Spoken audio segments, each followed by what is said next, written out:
Hello guys, welcome back to another video. Today I would want to talk about the iPhone SE and how it would be actually great for Apple to release it and how it would even help Apple itself. There have been some rumors and I would like to talk about those, plus how good it's going to be for Apple to release this iPhone. Now if you're excited, then leave a like down below and subscribe to stay updated with all the latest news about Apple and a bunch of other stuff. Let's get into the video. As you know, the iPhone SE was released in 2016 and the SE was super good, super fast, just perform it, and many people were getting it. I know that SE means special edition and it could only be a one-time thing, but I believe that it may not only be a one-time thing. As you know, Apple isn't doing very well recently. It had its worst holiday season and all of that, so they're trying to focus on a lot of budget stuff in the recent months. People don't really want to buy $1,000 phones and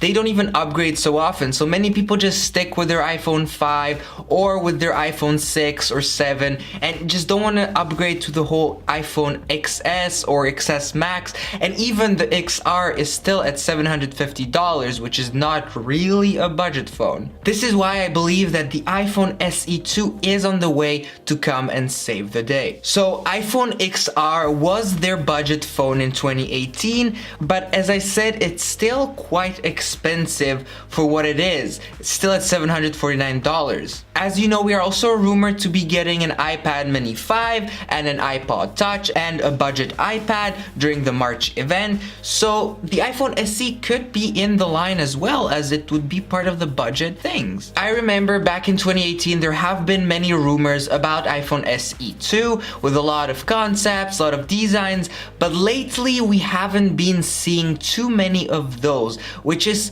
on one hand kind of like, well, it may not be coming, or it can just be Apple hiding it so secretly that it's gonna be a massive surprise. So there is a slight possibility that we could be seeing this next month during the March event. One more thing to prove what I'm saying is that the iPhone SE, the original one, just had a clearance sale, which is usually happening when they want to sell all of the stock they have, and it doesn't really happen randomly. They just don't want to just sell everything they have for a low price.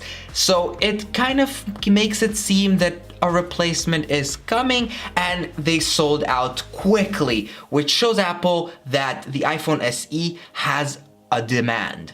Let's talk about the design and all the features that the iPhone SE2 might be having. So Apple will probably still include a headphone jack and the home button, as it's gonna be really a budget phone, and will probably even not do an edge-to-edge display, but it may just reduce the edges by a little bit. I think also that we could be seeing a software-based home button instead of a mechanical one like on the iPhone 6, but we could be seeing a software one as on the iPhone 7 and the iPhone 8. We would probably also see second generation of Touch ID, and we could probably see a bigger display with smaller bezels, of course. There has just been a report saying that the iPhone SE2 will be pretty much the same size, same design, everything pretty much the same to the original SE, but just a tiny little bigger display going to 4.2 inches. We should probably also see an A12 Bionic chip, since that's the most recent one Apple has released in their XS series with the XR as well, so it would make sense to release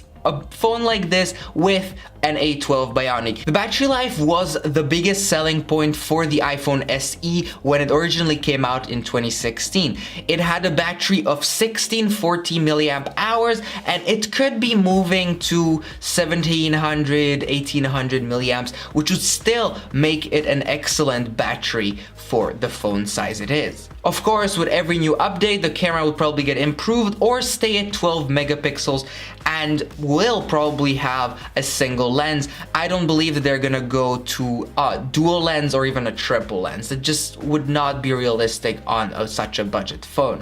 With the camera, we'll probably be seeing an improvement going from 4K 30 frames per second to 4K 60 frames per second, which is just a minor change. So there's a bunch of speculation that Apple could be replacing the iPhone SE with the XR line, so that they will do an XR2, which would be maybe even cheaper than the one we have now, but we need to see what will actually happen. Until then, we can only speculate. But as you know, the iPhone XR has a 6.1-inch display, which can be big for some, and also comes with a hefty price of $750, which isn't really a budget phone. I think that Apple would really sell the iPhone SE2 very quickly as a cheap option for iPhones. The price for the SE now is $399 for the 16 gigabytes and $499 for the 32 gigabyte model of the original SE. The iPhone SE2, we would probably be seeing an increase in size,